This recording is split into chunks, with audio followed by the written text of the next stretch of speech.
अगर आप भी ऐसे अनसुनी कहानी जानना चाहते हो जो महाभारत को उजागर करती हो, तो आज हम एक ऐसी कहानी लेकर आए हैं जो महाभारत के पांडव भाइयों के बीच के संबंधों और उनके एक दूसरे के प्रति मान सम्मान पर प्रकाश डालेगी। महाभारत जो एक महान काव्य है, इसमें कई अनसुने किस्से और अद्भुत प्रसंग हैं जिनसे शायद आप अब तक अनजान होंगे। तो चलिए इस कहानी के साथ उन अद्भुत रहस्यों से पर्दा उठाते हैं। नमस्कार दोस्तों, कैसे हैं आप सब? आशा करता हूं कि आप सभी स्वस्थ और प्रसन्न होंगे। महाभारत के पांडव भाई युधिष्ठिर, भीम, अर्जुन, नकुल और सहदेव सिर्फ एक ही परिवार के सदस्य नहीं थे, बल्कि उनके बीच गहरा प्रेम, आदर और विश्वास था। इन भाइयों का आपसी संबंध एक मिसाल है। जब भी विपत्ति आई, उन्होंने एक दूसरे का साथ नहीं छोड़ा और हमेशा हर परिस्थिति में एक दूसरे के लिए खड़े रहे। आइए सभी भाइयों के बारे में हम जानेंगे। पांडु की दो पत्नियां थीं, माद्री और कुंती। दोनों रूपवती और गुणवती थीं। दोनों के हृदय में धर्म और कर्तव्य के प्रति अत्यधिक निष्ठा थी। दोनों पांडु को अपने जीवन का सर्वस्व समझती थीं। दोनों में परस्पर बड़ा प्रेम था। माद्री अवस्था में कुछ बड़ी थी, अतः कुंती उसे अपनी बड़ी बहन समझती थी। कुंती के गर्भ से 3 और माद्री के गर्भ से 2 पुत्र पैदा हुए थे। कुंती के पुत्रों का नाम युधिष्ठिर, भीम और अर्जुन था। माद्री के पुत्रों का नाम नकुल और सहदेव था। जिस प्रकार कुंती और माद्री में परस्पर प्रेम था, उसी प्रकार कुंती और माद्री के पुत्रों में भी परस्पर बड़ा प्रेम था। उनके प्रेम को देखकर कोई कह नहीं सकता था कि वे 2 माओं की संतान हैं। वे निरंतर 5 अंगुलियों की भांति आपस में मिलजुल कर रहते थे। पांडु अपने जीवन के अंतिम दिनों में एक अभिशाप के कारण पर्वत पर तप करने के लिए चले गए थे। साथ में उनकी दोनों पत्नियां और पुत्र भी थे। संयोग की बात थी कि वहीं पांडु का स्वर्गवास हो गया। पांडु के स्वर्गवास होने पर उनकी दोनों पत्नियों ने उसके साथ ही मर जाने का निश्चय किया। उन दिनों भारत की कर्तव्य प्रिय और धर्मशील स्त्री अपने पति की मृत्यु के पश्चात जीवित रहना पसंद नहीं करती थी। वह वैधव्य को जीवन का कलंक मानती थी, अतः पति के साथ ही अपने अस्तित्व की रेखा को भी मिटा देती थी। माद्री के साथ ही जब कुंती भी पांडु के साथ मर जाने के लिए उद्यत हुई, तो माद्री चिंतित हो उठी। वह कुंती से बोली, बहन, मैं तुम्हारे धर्म पालन में विघ्न नहीं डाल रही हूं, किंतु तुम्हारा ध्यान एक ओर अवश्य खींचना चाहती हूं। मैं तुमसे उम्र में बड़ी हूं, अतः तुम्हारा ध्यान खींचना अपना कर्तव्य भी मानती हूं। स्वर्गवासी महाराज के 5 पुत्र हैं। अभी 5 छोटी आयु के हैं। यदि महाराज के साथ हम दोनों भी स्वर्ग चली जाएंगी, तो उनका पालन पोषण कैसे होगा? माद्री कहते कहते मौन हो गई। उसका गला हंस गया। वह कुछ क्षणों तक मौन रहकर पुनः बोली, तुमने मुझे सदा अपनी बड़ी बहन समझा है। मैं तुमसे आंचल फैलाकर भिक्षा मांग रही हूं, अपने लिए नहीं, स्वर्गवासी महाराज के पुत्रों के लिए। तुम अपने को जीवित रखो। पुत्रों का पालन पोषण करना भी बहुत बड़ा तप होता है। तुम्हारे द्वारा पालित और पोषित होकर 5 राजकुमार जब बड़े होंगे, तो समाज और देश की सेवा करेंगे। तुम्हारा नाम अमिट हो जाएगा बहन। कुंती ने कहा, बहन माद्री, तुम जो चाहती हो मैं वही करूंगी। माद्री पुनः बोली, कुंती, मुझे तुम पर पूरा भरोसा है। मैं गंगा पर अविश्वास कर सकती हूं, पर तुम पर नहीं। फिर भी बहन, मैं एक मां हूं। मैं अपने 2 छोटे पुत्रों को तुम्हारे ही भरोसे छोड़कर जा रही हूं। तुम इन्हें देखना, ये दोनों कभी भी यह नहीं समझने पाए कि इनकी मां नहीं है। कुंती ने कोई उत्तर नहीं दिया। वह माद्री के गिरते हुए आंसुओं को देखकर मूक सी बन गई। उसने अपने पल्लू से माद्री की आंखों के आंसुओं को पोंछते हुए कहा, बहन माद्री, मैं प्राण दे दूंगी, पर तुम्हारे विश्वास के तार को टूटने नहीं दूंगी। इसके पश्चात माद्री ने पांडु के साथ ही अपने शरीर का त्याग कर दिया। कुंती 5 पुत्रों को लेकर तप करने लगी। महाभारत के पृष्ठों से पता चलता है कि कुंती ने 5 पुत्रों को समान प्यार देने में कोई कमी नहीं छोड़ी। विधाता ने हाथों और पैरों में 5 अंगुलियां बनाई हैं, जो परस्पर छोटी और बड़ी हैं, किंतु कुंती के प्रेम के हाथ की अंगुलियां कभी भी छोटी बड़ी नहीं हुई। धन्य थी कुंती। उसने माता के कर्तव्य का पालन जिस तरह किया, उसके लिए उसकी जितनी भी प्रशंसा की जाए कम ही होगी। वह अपने कर्तव्य पालन से ही अमर बन गई है। आइए जानते हैं सबसे बड़े भाई युधिष्ठिर को। युधिष्ठिर महाभारत के प्रमुख पात्रों में से एक हैं। वे पांडवों के सबसे बड़े भाई थे और धर्मराज के रूप में प्रसिद्ध थे। उनका पूरा जीवन धर्म, सत्य और न्याय के मूल्यों पर आधारित था। युधिष्ठिर को भारतीय संस्कृति और महाभारत के कथानक में एक ऐसे व्यक्ति के रूप में देखा जाता है जो सदैव सत्य और धर्म का पालन करने के लिए प्रतिबद्ध थे, भले ही उन्हें इसके लिए कितनी भी कठिनाइयों का सामना क्यों न करना पड़े। युधिष्ठिर का जन्म हस्तिनापुर के कौरवों और पांडवों के वंश में हुआ था। वे पांडु और कुंती के सबसे बड़े पुत्र थे। युधिष्ठिर का वास्तविक जन्मदाता यमराज धर्म थे, जिन्हें कुंती ने विशेष वरदान द्वारा बुलाया था। इस प्रकार युधिष्ठिर को धर्मपुत्र कहा जाता है। उनके भाई भीम, अर्जुन, नकुल और सहदेव थे। युधिष्ठिर का पालन पोषण हस्तिनापुर के राज परिवार में हुआ, जहां वे और उनके भाइयों ने गुरु द्रोणाचार्य से शिक्षा प्राप्त की। युधिष्ठिर अपने भाइयों में सबसे अधिक शांत और धैर्यवान थे और उन्हें उनकी सत्यवादी और धर्मप्रिय प्रवृत्ति के लिए जाना जाता था। युधिष्ठिर ने बचपन से ही अनेक विद्याओं में निपुणता प्राप्त की। उन्होंने न केवल धनुर्विद्या, राजनीति और युद्ध कला सीखी, बल्कि वे नैतिकता और धर्मशास्त्र में भी निपुण थे। गुरु द्रोणाचार्य से शिक्षा प्राप्त करने के दौरान युधिष्ठिर ने न्याय और धर्म के सिद्धांतों को गहराई से आत्मसात किया। उन्हें एक कुशल शासक और राजा बनने के लिए आवश्यक सभी गुणों में प्रशिक्षित किया गया था। उनका सबसे प्रमुख गुण था उनकी सत्यप्रियता। युधिष्ठिर कभी झूठ नहीं बोलते थे और उन्होंने जीवन में सत्य और धर्म का पालन करने का व्रत लिया था। युधिष्ठिर को उनके गुणों के कारण पांडु के उत्तराधिकारी के रूप में देखा जाता था। उनके सत्यप्रिय और धर्मनिष्ठ स्वभाव के कारण जनता भी उन्हें अत्यधिक सम्मान देती थी। जब पांडु का निधन हुआ, तब दुर्योधन और उसके पिता धृतराष्ट्र ने हस्तिनापुर का शासन कौरवों को सौंपने की योजना बनाई। इसके बावजूद युधिष्ठिर और उनके भाइयों ने धृतराष्ट्र और उनके पुत्रों के प्रति आदर और सम्मान बनाए रखा। जब हस्तिनापुर के राज दरबार में युधिष्ठिर का राज्याभिषेक करने की बात आई, तो यह दुर्योधन और उसके भाइयों को सहन नहीं हुआ। दुर्योधन और शकुनी ने युधिष्ठिर और पांडवों के खिलाफ षड्यंत्र रचना शुरू कर दिया। इसका परिणाम यह हुआ कि पांडवों को हस्तिनापुर छोड़ना पड़ा और वे वनवास पर चले गए। युधिष्ठिर ने वनवास के दौरान भी धर्म और सत्य का पालन किया और अपने भाइयों का नेतृत्व किया। महाभारत की कथा में एक महत्वपूर्ण घटना लाक्षागृह की घटना है। दुर्योधन और शकुनी ने युधिष्ठिर और उनके भाइयों को मारने की योजना बनाई। उन्होंने उन्हें एक ऐसे महल में रहने के लिए आमंत्रित किया जिसे लाक्षा, एक ज्वलनशील पदार्थ से बनाया गया था, ताकि वे आग लगाकर उन्हें मार सकें। लेकिन विदुर के द्वारा दिए गए पूर्वाभास के कारण युधिष्ठिर और उनके भाइयों ने इस षड्यंत्र को समझ लिया और सुरक्षित रूप से वहां से निकल गए। लाक्षागृह से बचकर युधिष्ठिर और उनके भाई एक वन में आ गए, जहां उन्होंने ब्राह्मणों के वेश में रहना शुरू किया। उसी दौरान उन्होंने द्रौपदी के स्वयंवर के बारे में सुना। द्रौपदी पांचाल नरेश राजा द्रुपद की पुत्री थी। उनके स्वयंवर में युधिष्ठिर और उनके भाइयों ने भाग लिया। अर्जुन ने स्वयंवर में अद्वितीय धनुर्विद्या का प्रदर्शन करते हुए द्रौपदी का हाथ जीता। युधिष्ठिर की माता कुंती की आज्ञा के कारण द्रौपदी को 5 भाइयों की पत्नी बनना पड़ा। युधिष्ठिर ने इसे धर्म का पालन मानकर स्वीकार किया। द्रौपदी के विवाह के बाद धृतराष्ट्र ने युधिष्ठिर और उनके भाइयों को आधे राज्य का अधिकार दिया और उन्होंने इंद्रप्रस्थ नामक नगर का निर्माण किया। इंद्रप्रस्थ का शासन युधिष्ठिर के अधीन था और उन्होंने इसे एक समृद्ध और न्यायपूर्ण राज्य में बदल दिया। युधिष्ठिर ने अपने राज्य में सदैव न्याय और धर्म का पालन किया और प्रजा के कल्याण के लिए कार्य किया। इंद्रप्रस्थ में युधिष्ठिर ने अपने राज्य को विस्तारित करने और अपनी शक्ति को प्रमाणित करने के लिए राजसूय यज्ञ करने का निश्चय किया। इस यज्ञ के लिए उन्हें सभी राजाओं से श्रद्धा और समर्थन प्राप्त करना था। युधिष्ठिर ने अपने भाइयों के साथ विभिन्न राजाओं को पराजित किया और उन्हें अपनी शक्ति के अधीन किया। राजसूय यज्ञ के दौरान युधिष्ठिर ने भगवान कृष्ण का सम्मान किया और उन्हें मुख्य अतिथि के रूप में चुना।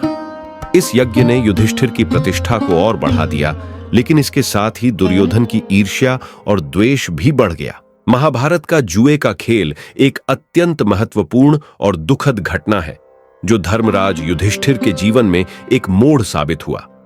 यह घटना महाभारत के अद्भुत और गहरे भावनात्मक हिस्सों में से एक है। महाभारत का युद्ध कौरवों और पांडवों के बीच का संघर्ष है, जो आदिकाव्य के नायक धर्मराज युधिष्ठिर के नेतृत्व में पांडवों और दुर्योधन के नेतृत्व में कौरवों के बीच हुआ। महाभारत का यह भाग खास तौर पर जुए की घटना के इर्द गिर्द घूमता है, जिसमें पांडवों का सब कुछ दांव पर लग जाता है।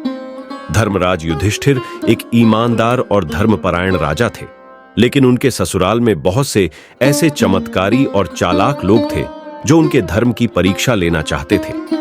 दुर्योधन और उसकी कुटिल मामा शकुनी ने युधिष्ठिर को जुए के खेल में फंसाने की योजना बनाई। शकुनी, जो अपने बुद्धिमत्ता और चालाकी के लिए प्रसिद्ध था, ने जुए के खेल को पांडवों के खिलाफ एक औजार के रूप में उपयोग करने का निर्णय लिया।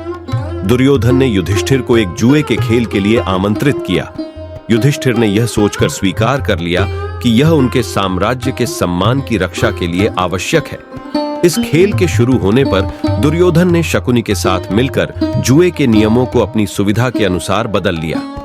युधिष्ठिर ने अपनी पूरी संपत्ति दांव पर लगा दी, जिसमें उनका राज्य, धन और व्यक्तिगत संपत्ति शामिल थी। जुए के खेल में युधिष्ठिर की किस्मत अच्छी नहीं रही।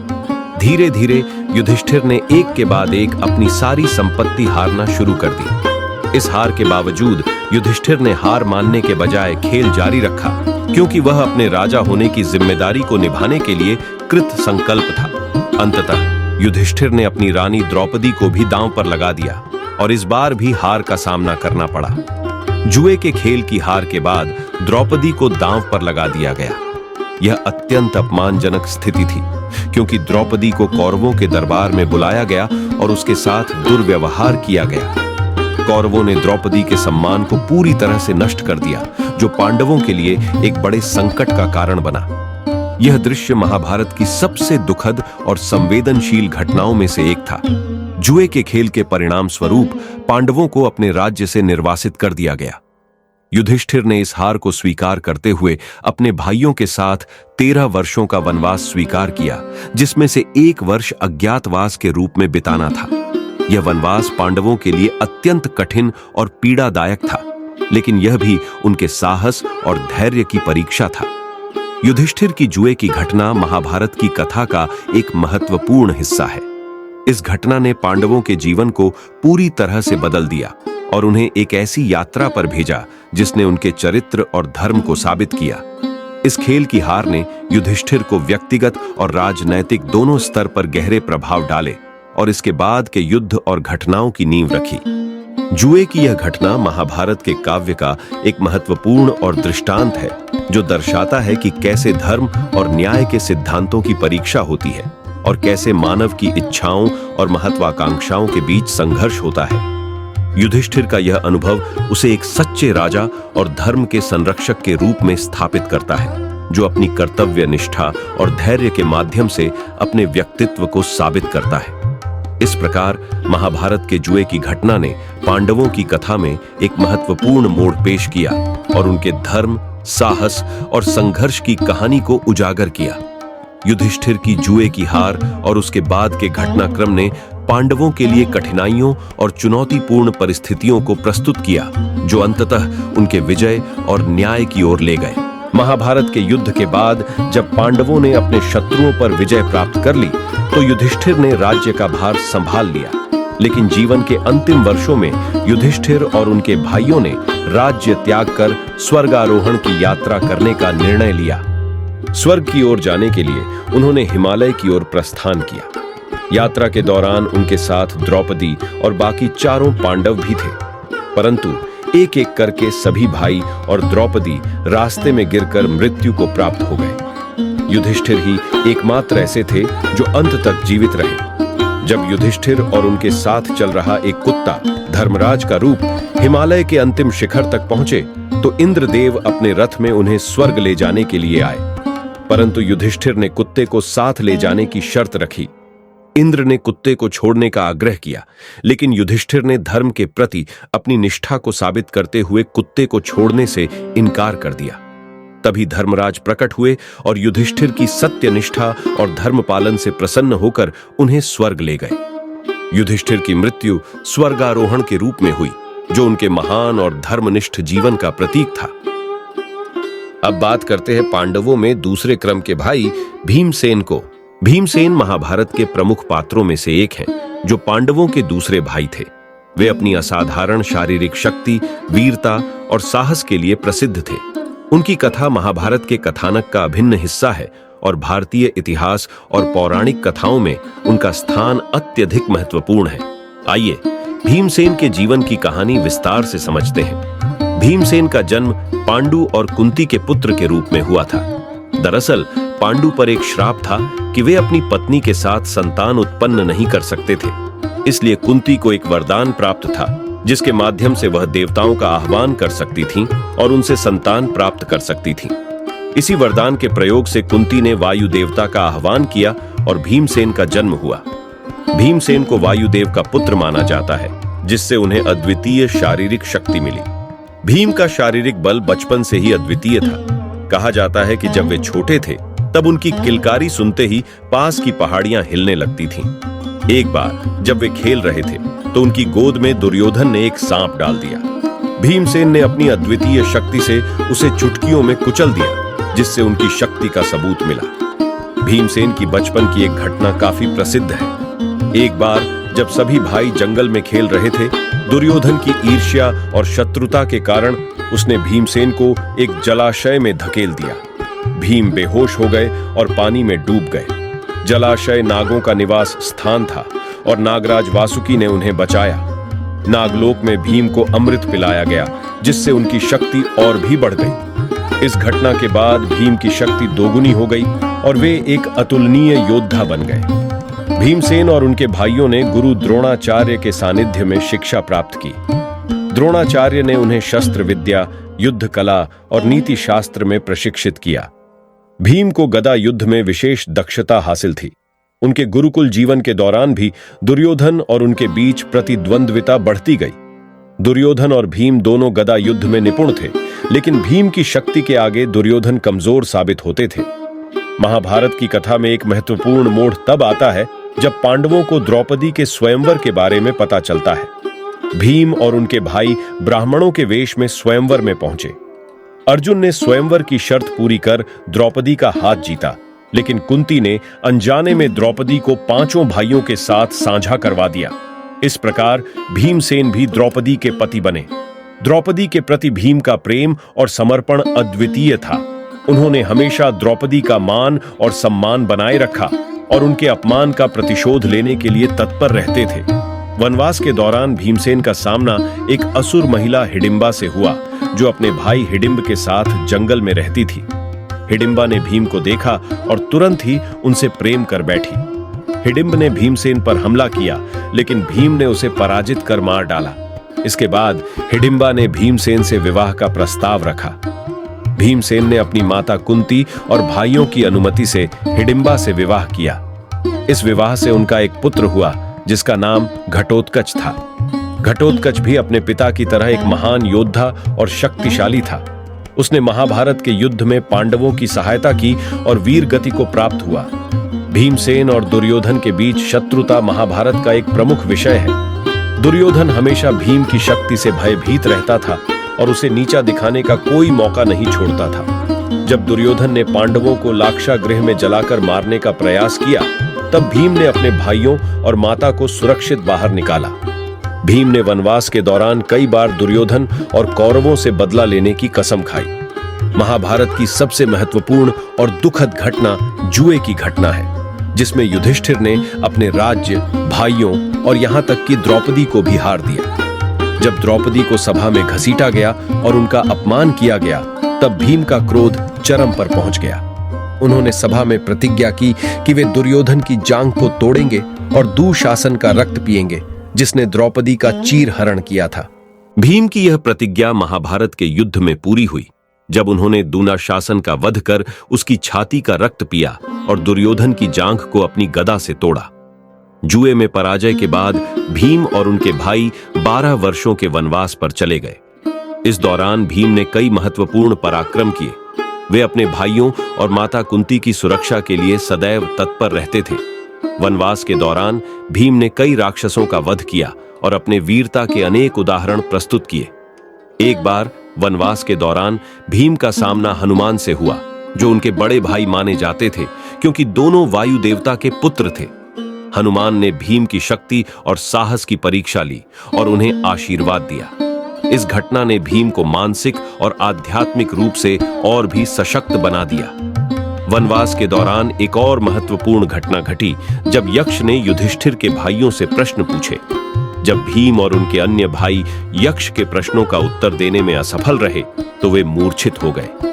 अंत में युधिष्ठिर ने यक्ष के प्रश्नों का सही उत्तर देकर अपने भाइयों को पुनः जीवन दान दिलवाया। कुरुक्षेत्र के महायुद्ध में भीमसेन की भूमिका अत्यंत महत्वपूर्ण थी।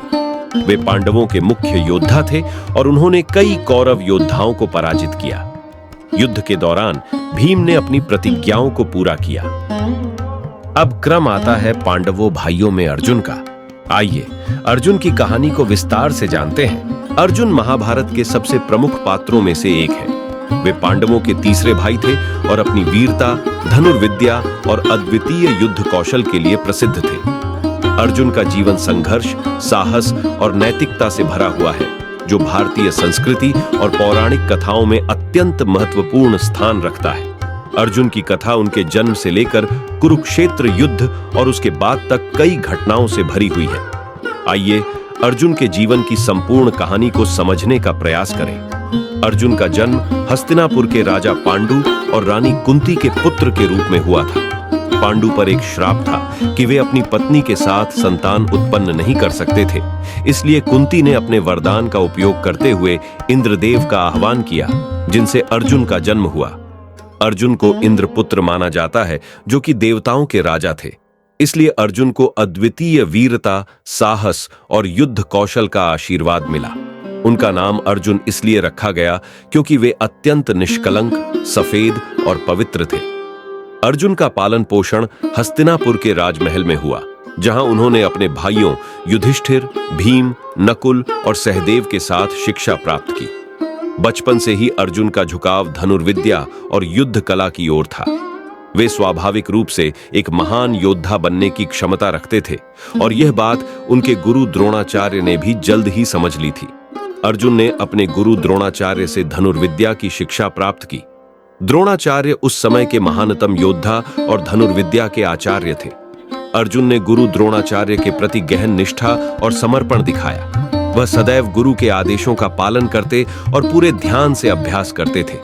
एक प्रसिद्ध घटना है जिसमें द्रोणाचार्य ने सभी शिष्यों को एक वृक्ष की टहनी पर रखी मछली की आंख पर निशाना साधने को कहा। जब उन्होंने अर्जुन से पूछा कि उन्हें क्या दिखाई दे रहा है, तो अर्जुन ने उत्तर दिया कि उन्हें केवल मछली की आंख दिखाई दे रही है। यह घटना अर्जुन की एकाग्रता और ध्यान को दर्शाती है, जिससे द्रोणाचार्य अत्यंत प्रभावित हुए और उन्हें अपना सर्वश्रेष्ठ शिष्य घोषित किया। अर्जुन अपनी अद्वितीय प्रतिभा के कारण अपने सभी भाइयों में सबसे अधिक चर्चित थे। कौरवों के साथ उनकी प्रतिद्वंद्विता बचपन से ही शुरू हो गई थी, विशेष रूप से दुर्योधन के साथ। दुर्योधन को अर्जुन की प्रतिभा से जलन होती थी, क्योंकि वह अपने आप को सबसे श्रेष्ठ मानता था। अर्जुन और दुर्योधन के बीच यह प्रतिद्वंद्विता महाभारत के युद्ध तक चलती रही। गुरु द्रोणाचार्य के साथ एक अन्य महत्वपूर्ण घटना भी घटित हुई थी। एकलव्य, जो एक निषाद राजकुमार था, ने द्रोणाचार्य से शिक्षा प्राप्त करने की इच्छा जताई, लेकिन उसकी जाति के कारण द्रोणाचार्य ने उसे शिष्य के रूप में स्वीकार नहीं किया। एकलव्य ने द्रोणाचार्य की मूर्ति बनाकर उनकी शिक्षा बिना सीखे ही धनुर्विद्या में महारत हासिल कर ली। जब अर्जुन को यह पता चला तो उन्हें यह चिंता हुई कि कहीं कोई और उनसे श्रेष्ठ धनुर्धर न बन जाए। यह अर्जुन की मनोस्थिति को दर्शाता है कि वे सदैव अपनी श्रेष्ठता को बनाए रखने के लिए प्रयत्नशील रहते थे। महाभारत की एक महत्वपूर्ण घटना द्रौपदी का स्वयंवर है। द्रौपदी पांचाल नरेश राजा द्रुपद की पुत्री थी। राजा द्रुपद ने अपनी पुत्री के स्वयंवर में एक कठिन परीक्षा रखी थी। इस परीक्षा में प्रतियोगियों को एक घूमती हुई मछली की आंख पर निशाना साधना था, जबकि वे नीचे रखे एक जल के पात्र में मछली की परछाई देखकर निशाना लगाएंगे। यह कार्य केवल वही कर सकता था जो अद्वितीय धनुर्धर हो। अर्जुन और उनके भाई ब्राह्मणों के वेश में स्वयंवर में पहुंचे। वहां उपस्थित सभी राजाओं और योद्धाओं में से कोई भी इस चुनौती को पूरा नहीं कर सका। अंततः अर्जुन ने इस चुनौती को स्वीकार किया और अपनी अद्वितीय धनुर्विद्या के बल पर मछली की आंख में तीर मारकर द्रौपदी का हाथ जीत लिया। यह अर्जुन की वीरता और धनुर्विद्या में निपुणता का प्रमाण था। स्वयंवर के बाद जब अर्जुन और उनके भाई द्रौपदी को लेकर अपने घर पहुंचे तो अर्जुन की माता कुंती ने बिना देखे ही कह दिया, जो भी लाए हो उसे अपने भाइयों के साथ बांट लो। यह सुनकर अर्जुन और उनके भाइयों को असमंजस हुआ, क्योंकि वे अपनी माता की आज्ञा का उल्लंघन नहीं कर सकते थे। अंततः यह निर्णय लिया गया कि द्रौपदी 5 पांडवों की पत्नी बनेगी। अर्जुन के लिए यह एक कठिन निर्णय था, लेकिन उन्होंने अपनी माता और धर्म का पालन किया। अर्जुन का जीवन केवल भौतिक धनुर्विद्या तक ही सीमित नहीं था। उन्होंने दिव्यास्त्रों की भी प्राप्ति की, जो उन्हें महाभारत के युद्ध में अत्यंत उपयोगी सिद्ध हुई। अर्जुन ने तपस्या करके भगवान शिव को प्रसन्न किया और उनसे पाशुपतास्त्र प्राप्त किया। इसके अलावा उन्होंने इंद्र से वज्र और अन्य देवताओं से भी दिव्यास्त्र प्राप्त किए। एक प्रसिद्ध कथा है कि अर्जुन ने एक बार भगवान शिव से युद्ध किया, जब वे किरात शिकारी के रूप में प्रकट हुए थे। अर्जुन ने अपनी वीरता और साहस से भगवान शिव को प्रसन्न किया और उनसे पाशुपतास्त्र प्राप्त किया। इसके बाद अर्जुन ने अनेक अन्य देवताओं से भी दिव्यास्त्र प्राप्त किए, जिनमें अग्नि, वरुण और यम के अस्त्र भी शामिल थे। अर्जुन के जीवन की एक अन्य महत्वपूर्ण घटना है जब वे इंद्रलोक गए। जब पांडव वनवास में थे, तब अर्जुन ने अपनी तपस्या के बल पर इंद्र को प्रसन्न किया और उनके बुलावे पर इंद्रलोक गए। वहां अर्जुन ने अप्सराओं का नृत्य देखा और संगीत की शिक्षा ली। महाभारत के प्रमुख पात्रों में से एक अर्जुन की मृत्यु का वर्णन महाभारत के मूल महाकाव्य में स्पष्ट रूप से नहीं दिया गया है। हालांकि पुराणों और अन्य ग्रंथों में अर्जुन की मृत्यु का उल्लेख मिलता है, विशेषकर विष्णु पुराण, हरिवंश पुराण और ब्रह्मांड पुराण में। यहां अर्जुन की मृत्यु के प्रमुख घटनाक्रम का विस्तार से वर्णन किया जाएगा। महाभारत का युद्ध समाप्त होने के बाद अर्जुन ने अपने भाइयों के साथ धर्म की स्थापना की और युधिष्ठिर ने हस्तिनापुर का राज्य संभाला। अर्जुन का जीवन धीरे धीरे शांतिपूर्ण हो गया। हालांकि महाभारत के युद्ध के दौरान अर्जुन के अद्वितीय युद्ध कौशल और उनके वीरतापूर्ण कार्यों के बारे में हम सब जानते हैं, लेकिन युद्ध के बाद अर्जुन के जीवन का एक नया मोड़ शुरू हुआ। अर्जुन की मृत्यु का आरंभिक कारण श्री कृष्ण की मृत्यु से जुड़ा हुआ है। जब श्री कृष्ण ने अपनी मृत्यु की भविष्यवाणी की और उसके बाद द्वारका का पतन हुआ, तब यादवों के विनाश के साथ अर्जुन भी एक बड़े संकट में पड़ गए।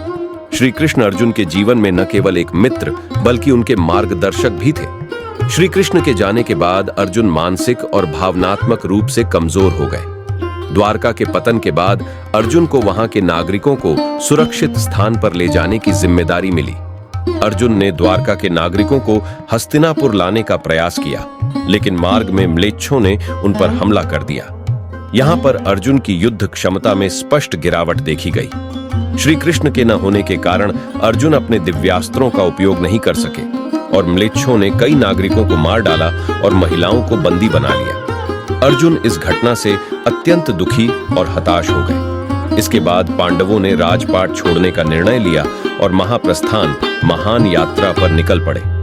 अर्जुन, युधिष्ठिर, भीम, नकुल, सहदेव और द्रौपदी हिमालय की ओर चल पड़े। यह यात्रा एक प्रकार का त्याग और मोक्ष प्राप्ति का प्रतीक थी। इस यात्रा में अर्जुन का शरीर धीरे धीरे कमजोर हो रहा था और वे एक एक कर अपने भाइयों और द्रौपदी को खोते चले गए। अर्जुन, जिन्होंने महाभारत के युद्ध में अभूतपूर्व पराक्रम दिखाया था, अपनी अंतिम यात्रा के दौरान शारीरिक रूप से बहुत कमजोर हो गए थे। हिमालय के कठिन मार्ग पर चलते हुए अर्जुन भी गिर पड़े। इस घटना को प्रतीकात्मक रूप में देखा जाता है कि अर्जुन ने अपने अहंकार और वीरता को त्याग कर अपनी मृत्यु को स्वीकार किया। यह मोक्ष की ओर उनका अंतिम कदम था।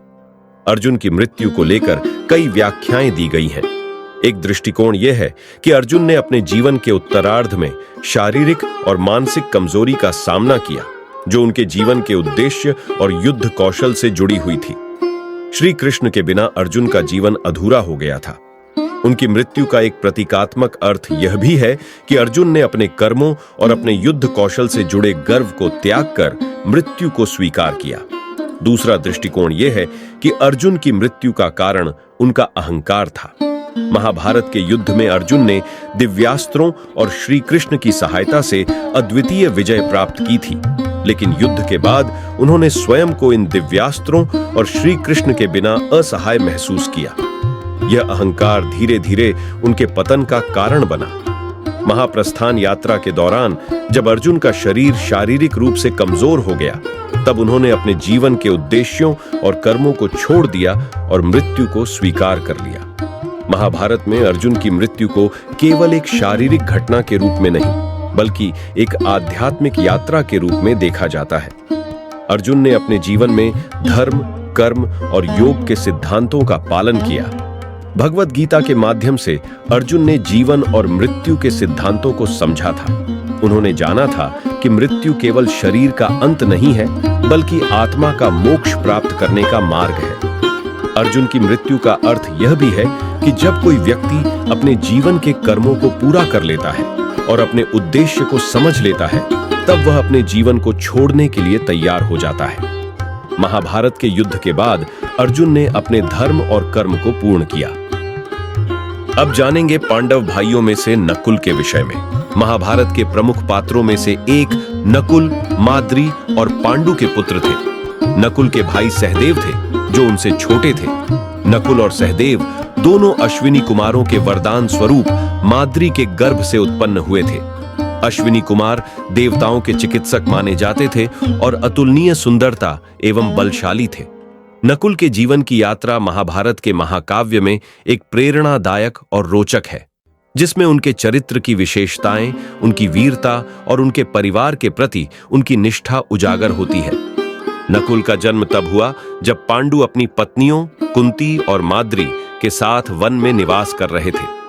पांडु को एक अभिशाप मिला था कि वह कभी भी अपनी पत्नियों के साथ शारीरिक संबंध नहीं बना सकते थे, अन्यथा उनकी मृत्यु हो जाएगी। इस अभिशाप के कारण पांडु ने राजमहल छोड़कर वन में तपस्या करने का निश्चय किया। कुंती को दुर्वासा ऋषि ने एक विशेष मंत्र दिया था, जिसके माध्यम से वह किसी भी देवता को आह्वान कर संतान प्राप्त कर सकती थीं।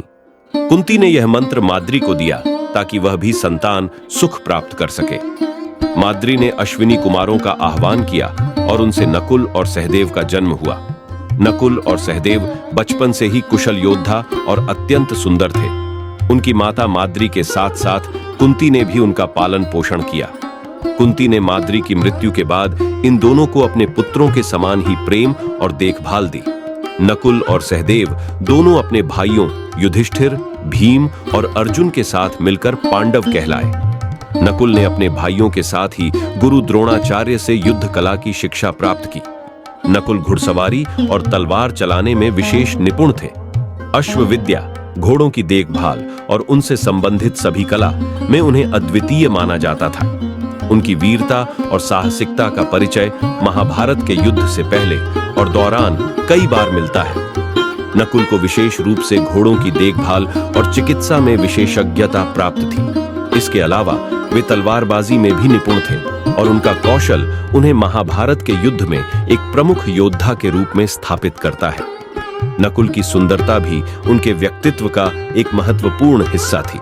उन्हें महाभारत में सबसे सुंदर पुरुषों में से एक कहा जाता है और उनकी सुंदरता के साथ साथ उनकी युद्ध कला ने उन्हें अद्वितीय बनाया। जब द्रौपदी का स्वयंवर हुआ, तब अर्जुन ने शिव के धनुष को भेद कर द्रौपदी का वरण किया था। पांडव जब द्रौपदी को अपने घर ले गए, तो कुंती ने बिना देखे कह दिया, जो भी लाए हो आपस में बांट लो। कुंती के इस वचन के कारण द्रौपदी पांचों पांडवों की पत्नी बनी। नकुल ने भी द्रौपदी से विवाह किया और उनके साथ अन्यथा पूर्ण सम्मान और प्रेम का संबंध रखा। इसके अलावा नकुल का विवाह कर्ण की पत्नी करेणुमति से भी हुआ था। करेणुमति से नकुल का एक पुत्र हुआ, जिसका नाम निर्मित्र था। नकुल का जीवन इस दृष्टि से भी महत्वपूर्ण है कि उन्होंने अपने परिवार की मर्यादा और परंपराओं को सदा बनाए रखा और कभी भी अपने कर्तव्यों से विमुख नहीं हुए। जब युधिष्ठिर ने जुए में अपने राज्य और धन संपत्ति के साथ साथ अपने भाइयों और स्वयं को भी हार दिया, तब दुर्योधन ने पांडवों को 13 वर्षों के वनवास पर भेज दिया। इन 13 वर्षों में से अंतिम वर्ष अज्ञातवास का था, जिसमें पांडवों को अपना अस्तित्व छिपा कर रहना था, अन्यथा उन्हें फिर से 12 वर्षों का वनवास भुगतना पड़ता। वनवास के दौरान नकुल ने घोड़ों की देखभाल में अपनी महारत का प्रदर्शन किया। अज्ञातवास के दौरान नकुल ने विराट नगर के राजा विराट के अश्वपाल, घोड़ों की देखभाल करने वाले के रूप में कार्य किया। उन्होंने वहां भी अपनी कुशलता से सबको प्रभावित किया और किसी को उन पर शक नहीं हुआ कि वे पांडवों में से एक हैं। महाभारत के युद्ध में नकुल की भूमिका अत्यंत महत्वपूर्ण थी। वे कुरुक्षेत्र के युद्ध में अपने भाइयों के साथ कौरवों के खिलाफ लड़े। नकुल ने अपनी तलवारबाजी की कुशलता से कई महान योद्धाओं को परास्त किया।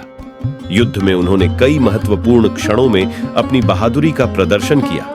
नकुल ने युद्ध के दौरान अपने सौतेले भाइयों कर्ण और उसके पुत्रों के साथ भी युद्ध किया, जिनमें से कई को उन्होंने परास्त किया। युद्ध के 18 दिनों के दौरान नकुल ने कौरव सेना के कई प्रमुख योद्धाओं का सामना किया और उन्हें पराजित किया। उनकी वीरता और कौशल ने पांडवों की जीत में महत्वपूर्ण भूमिका निभाई। के बाद जीव महाभारत युद्ध के बाद जब पांडवों ने हस्तिनापुर का राज्य पुनः प्राप्त किया, तब युधिष्ठिर राजा बने। नकुल और सहदेव को भी राज्य के विभिन्न हिस्सों का शासक बनाया गया। नकुल को पश्चिमी प्रदेशों का अधिपति बनाया गया, जहां उन्होंने न्याय और धर्म के साथ शासन किया। नकुल ने अपने राज्य में घोड़ों की देखभाल और प्रजनन के क्षेत्र में विशेष योगदान दिया, जिससे उनका राज्य घोड़ों के लिए प्रसिद्ध हो गया। नकुल की विनम्रता, कर्तव्यनिष्ठा और वीरता ने उन्हें एक आदर्श योद्धा और प्रशासक के रूप में स्थापित किया। वे सदैव अपने भाइयों के साथ रहे और उन्होंने अपने कर्तव्यों का पालन पूरी निष्ठा के साथ किया। उनका जीवन आदर्श योद्धा और भाई के रूप में उदाहरण है। मक्षहाभारत के युद्ध के कई वर्षों बाद जब पांडवों ने राज्य का भार परीक्षित को सौंप दिया, तब उन्होंने अपना राज्य छोड़कर महाप्रस्थान करने का निश्चय किया। महाप्रस्थान का अर्थ होता है हिमालय की ओर अंतिम यात्रा करना, जो जीवन के सभी बंधनों से मुक्त होने और मोक्ष प्राप्त करने का प्रतीक था। नकुल भी अपने भाइयों और द्रौपदी के साथ इस यात्रा पर निकले। महाभारत के अनुसार महाप्रस्थान के दौरान नकुल सबसे पहले गिरने वाले व्यक्तियों में से थे।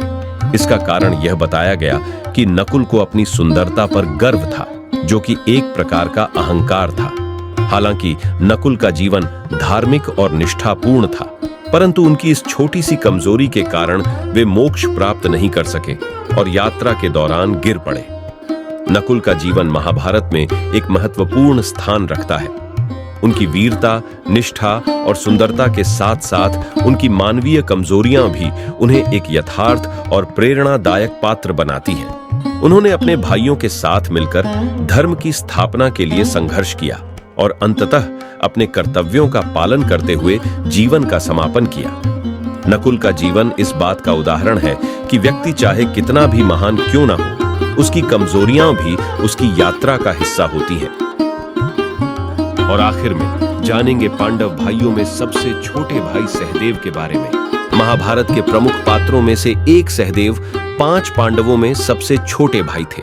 उनका जन्म कौरव और पांडवों के बीच संघर्ष और धर्म युद्ध के संदर्भ में होता है। सहदेव के जीवन की कथा उतनी ही महत्वपूर्ण है जितनी अन्य पांडवों की, क्योंकि उन्होंने भी धर्म की स्थापना और अधर्म के नाश में अपनी भूमिका निभाई। उनकी बुद्धिमानी, धैर्य और धर्म पालन की भावना ने उन्हें महाभारत के सबसे महत्वपूर्ण पात्रों में से एक बना दिया। सहदेव का जन्म कुंती और माद्री से हुआ था। कुंती और माद्री पांडु की पत्नियां थीं। माद्री और कुंती भी उनके साथ वन में गईं। कुंती को आर्षि दुर्वासा द्वारा एक मंत्र मिला था, जिसके प्रयोग से वह किसी भी देवता का आह्वान कर सकती थीं और उनसे संतान प्राप्त कर सकती थीं। कुंती ने पहले ही मंत्र का प्रयोग कर युधिष्ठिर, भीम और अर्जुन को जन्म दिया था। माद्री ने कुंती से यह मंत्र मांगा और इसके परिणाम स्वरूप माद्री ने अश्विनी कुमारों, देवताओं के चिकित्सक, का आह्वान किया, जिससे उन्हें 2 पुत्रों का वरदान मिला, जिन्हें नकुल और सहदेव के रूप में जाना जाता है। सहदेव का जन्म अश्विनी कुमारों से हुआ था और इस कारण वह अत्यंत बुद्धिमान और चिकित्सकीय ज्ञान में निपुण थे। वे बचपन से ही अपने भाई नकुल के साथ बहुत घनिष्ठ थे और दोनों ने अपने भाइयों की तरह ही शस्त्र और शास्त्र की शिक्षा प्राप्त की। सहदेव विशेष रूप से अपने ज्ञान और बुद्धिमत्ता के लिए जाने जाते थे और उन्हें पांडवों में सबसे बुद्धिमान माना जाता था। वे भविष्य की घटनाओं को जानने में भी सक्षम थे, लेकिन उन्होंने यह वचन लिया था कि वे भविष्य के बारे में किसी को कुछ नहीं बताएंगे। यह भी कहा जाता है कि सहदेव जानते थे कि महाभारत का युद्ध होगा और किस तरह से घटनाएं घटेंगी, लेकिन वे नियति के अनुसार मौन रहे। सहदेव का जीवन उनके भाइयों के साथ जुड़ा हुआ था और उन्होंने अपने सभी भाइयों के साथ मिलकर धर्म का पालन किया। जब पांडव हस्तिनापुर लौटे और राज्य का हिस्सा बने, तब सहदेव ने राज्य की राजनीति और प्रशासन में भी भाग लिया। उन्होंने युधिष्ठिर और अन्य भाइयों के साथ मिलकर राज्य की सेवा की। सहदेव का स्वभाव बहुत ही विनम्र और धैर्यवान था और वे अपने भाइयों के प्रति अत्यधिक वफादार थे। वे हमेशा अपने भाइयों के साथ खड़े रहे, चाहे परिस्थिति कैसी भी हो। जब पांडवों और कौरवों के बीच दरार बढ़ने लगी, तब सहदेव ने भी उस संघर्ष का हिस्सा बनने की तैयारी की। उन्होंने अपने भाइयों के साथ हस्तिनापुर की राजनीति का सामना किया और दुर्योधन और उनके भाइयों के अन्याय का विरोध किया। सहदेव अपने भाइयों के साथ तब भी खड़े रहे जब उन्हें वनवास और अज्ञातवास का सामना करना पड़ा। जब दुर्योधन ने शकुनी की सहायता से पांडवों को जुए में हराकर उनका राज्य छीन लिया, तब सहदेव ने अपने भाइयों के साथ 12 वर्षों का वनवास और 1 वर्ष का अज्ञातवास स्वीकार किया। वनवास के दौरान सहदेव ने अपने भाइयों के साथ तपस्या की और कठिनाइयों का सामना किया। वे न केवल एक वीर योद्धा थे, बल्कि एक धैर्यवान और धर्मनिष्ठ व्यक्ति भी थे, जिन्होंने कभी भी अपने धर्म से विचलित नहीं हुए। वनवास के दौरान सहदेव ने अपने भाइयों का साथ दिया और उनके साथ सभी कष्टों को सहन किया। अज्ञातवास के दौरान पांडवों ने अलग अलग रूपों में राजा विराट के यहां शरण ली। सहदेव ने भी अपने भाइयों के साथ अपनी पहचान छिपाई और राजा विराट के गायों की देखभाल करने का कार्य किया। सहदेव का यह रूप यह दिखाता है कि वे न केवल एक महान योद्धा थे, बल्कि वे किसी भी परिस्थिति में स्वयं को ढाल सकते थे और अपनी पहचान छिपाने में सक्षम थे। महाभारत के युद्ध में सहदेव ने अपने भाइयों के साथ कौरवों के विरुद्ध युद्ध किया। सहदेव को युद्ध में माद्र का पुत्र होने के नाते अपनी मां की प्रतिज्ञा को पूरा करना था। उनकी मां माद्री ने यह प्रतिज्ञा ली थी कि उनके पुत्र कौरवों के विरुद्ध युद्ध में वीरता दिखाएंगे। सहदेव ने यह प्रतिज्ञा पूरी की और युद्ध में अद्वितीय पराक्रम दिखाया।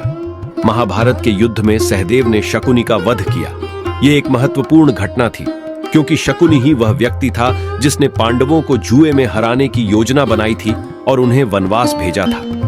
सहदेव ने अपने भाइयों के साथ मिलकर कौरवों के सेनापतियों और योद्धाओं का सामना किया और धर्म की रक्षा की। युद्ध के अंत में पांडवों ने विजय प्राप्त की और धर्म की स्थापना की।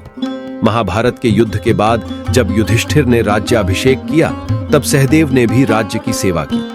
हालांकि युद्ध के बाद का समय पांडवों के लिए शांतिपूर्ण नहीं था। युद्ध में अपने प्रियजनों की मृत्यु और विनाश ने सभी पांडवों को मानसिक और भावनात्मक रूप से प्रभावित किया। सहदेव ने भी इस दुख को सहा, लेकिन वे अपने धर्म और कर्तव्यों से पीछे नहीं हटे। सहदेव ने युधिष्ठिर के राज्य में एक धर्मनिष्ठ मंत्री के रूप में कार्य किया और अपने भाइयों के साथ राज्य की सेवा की। उन्होंने अपने जीवन के उत्तरार्ध में भी धर्म का पालन किया और न्याय की रक्षा की। सहदेव का जीवन इस बात का प्रतीक था कि वे एक सच्चे धर्म योद्धा थे, जिन्होंने अपने जीवन के प्रत्येक चरण में धर्म का पालन किया। महाभारत के युद्ध के कई वर्षों बाद जब युधिष्ठिर को लगा कि अब राज्य का मोह छोड़कर उन्हें मोक्ष की प्राप्ति के लिए यात्रा करनी चाहिए, तब पांडवों ने महाप्रस्थान महान यात्रा करने का निर्णय लिया। सहदेव ने भी अपने भाइयों के साथ यह निर्णय लिया और हिमालय की ओर प्रस्थान किया। महाप्रस्थान की यह यात्रा एक प्रतीकात्मक यात्रा थी, जो इस बात का प्रतीक थी कि उन्होंने अपने जीवन के सारे कर्तव्यों को पूरा कर लिया था और अब मोक्ष की प्राप्ति के लिए तैयार थे। महाप्रस्थान के दौरान सहदेव ने अपने भाइयों के साथ कठिन यात्रा की। एक एक करके सभी पांडव और द्रौपदी इस यात्रा के दौरान गिरते चले गए। सहदेव भी इस यात्रा के दौरान गिर पड़े। कहा जाता है कि सहदेव का पतन इस बात का प्रतीक था कि उन्होंने अपने जीवन में अपनी बुद्धिमत्ता पर गर्व किया था और यह गर्व ही उनके पतन का कारण बना। हालांकि सहदेव ने जीवन भर धर्म का पालन किया, लेकिन उनका यह गर्व उनकी आध्यात्मिक यात्रा के अंतिम चरण में उनके पतन का कारण बना। सहदेव का जीवन धर्म, ज्ञान और धैर्य का प्रतीक था। उन्होंने अपने जीवन के हर चरण में धर्म का पालन किया, चाहे वह वनवास हो, अज्ञातवास हो या महाभारत का युद्ध। उनका धैर्य और बुद्धिमानी उन्हें महाभारत के सबसे महत्वपूर्ण पात्रों में से एक बनाती है। महाप्रस्थान यात्रा के दौरान उनका पतन इस बात का प्रतीक है कि जीवन में गर्व से ऊपर धर्म और कर्तव्य होते हैं। सहदेव की कथा हमें यह सिखाती है कि सच्चे धर्म का पालन करते हुए भी हमें अपने अहंकार से मुक्त रहना चाहिए। महाभारत की यह कहानी न केवल युद्ध की है, बल्कि उन रिश्तों की भी है जो पांडव भाइयों को एक मजबूत धागे में बांध कर रखते थे। चाहे वनवास का कठिन समय हो या कुरुक्षेत्र का महासंग्राम, हर परिस्थिति में उन्होंने एक दूसरे का साथ नहीं छोड़ा। इस महान ग्रंथ के हर पात्र के पीछे एक कहानी छुपी है जो हमें सिखाती है कि संघर्ष और विपत्ति के बीच भी संबंधों का महत्व कितना अनमोल होता है। तो दोस्तों, ये थी आज की कहानी। उम्मीद है कि इससे आपको महाभारत और पांडवों के आपसी संबंधों के बारे में एक नई दृष्टि मिली होगी। यदि आपको हमारी यह कहानी पसंद आई हो तो इसे जरूर शेयर करें और हमें बताएं कि आपको यह कैसी लगी। धन्यवाद और मिलते हैं अगली बार एक नई कहानी के साथ। तो दोस्तों, कैसी लगी हमारी कहानी? ऐसी और कहानी देखने के लिए हमारे चैनल बूस्ट एनर्जी को सब्सक्राइब करें।